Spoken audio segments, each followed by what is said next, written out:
I want to move forward and speaking a little bit about the renewal of the moon.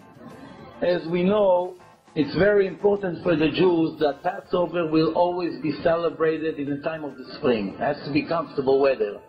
Why it's so important? Before we get into the details, I would like to give us an introduction about the difference between Judaism, Muslims, and Christians. The Christians, they measure the year only by the sun. It's the year of the sun. The Muslims go by the moon.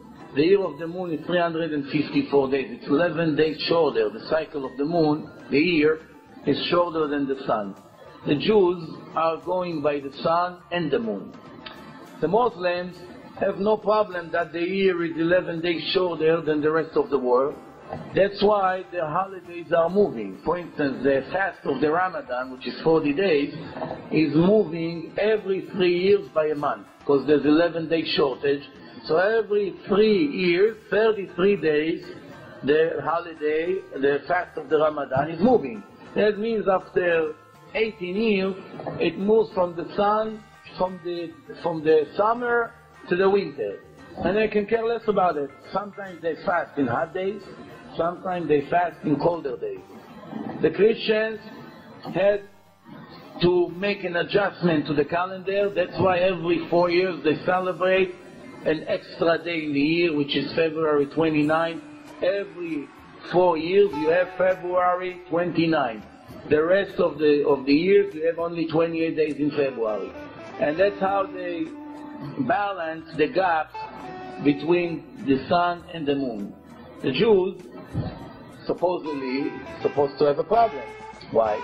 If the Jews will go only by the sun or the moon, obviously we're going to have a problem with Passover traveling in the seasons.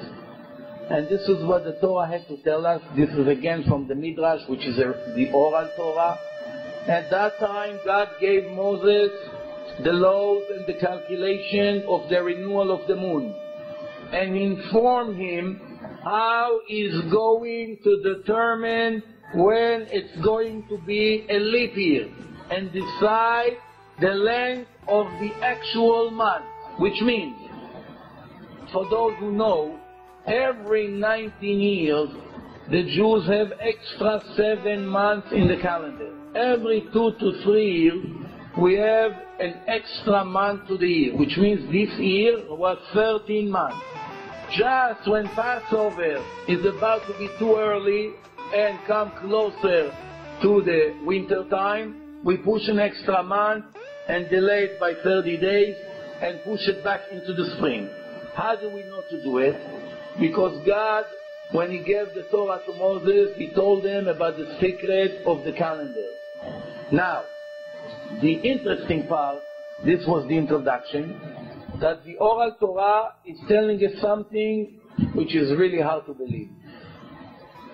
Before the calendar was written, we needed 2 witnesses to come and testify that right now they saw the renewal of the moon. The moon is renewing to a new month.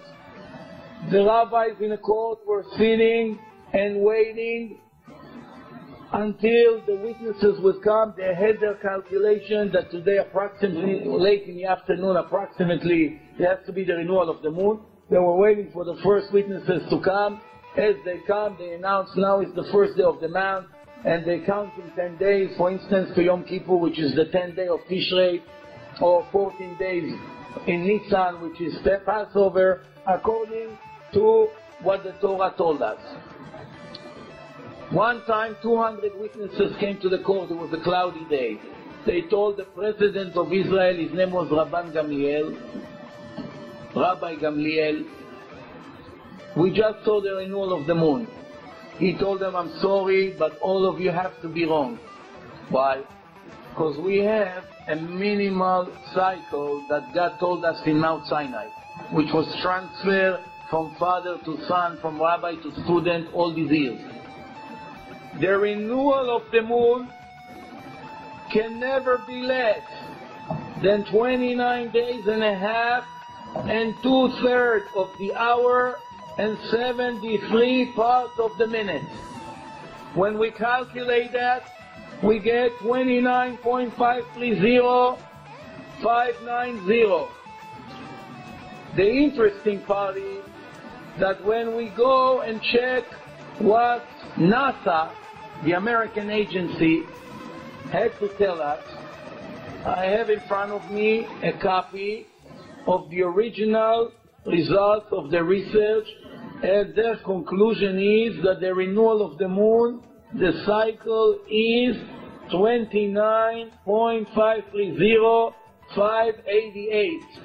The Torah says 29.530590 to 10,000 of the second, which means if you take a second, divide it to 10,000 pieces, the difference between what NASA found with billions of dollars investment, thousands of employees, years of research, measuring all the angles, all the cycles of the moon-Earth system, and come back with the final result, 29.530588. This is 6 digits after the decimal point. And the Torah, in generation that we did not even have a calculator, not to talk about mega computers, the Torah was precise, 6 different digits after the decimal point, which leaves us no doubt that a person will never be able to write such a number 3,318 years ago. It's impossible. Which person was able to measure the renewal of the moon and to write such statement? It will never be less than 29 days and a half and 2/3 of the hour and 73 parts of the minute. How would you know?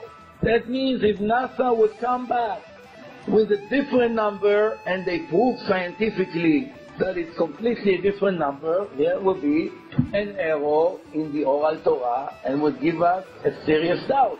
Is this divine or not? The answer is, of course. And the Germans are a little bit more precise. 1965 in Berlin, Earth-Moon system, they come with a number that is almost exactly like the Torah. 29.530589. Only 1/10,000 of a second difference between them and the Torah.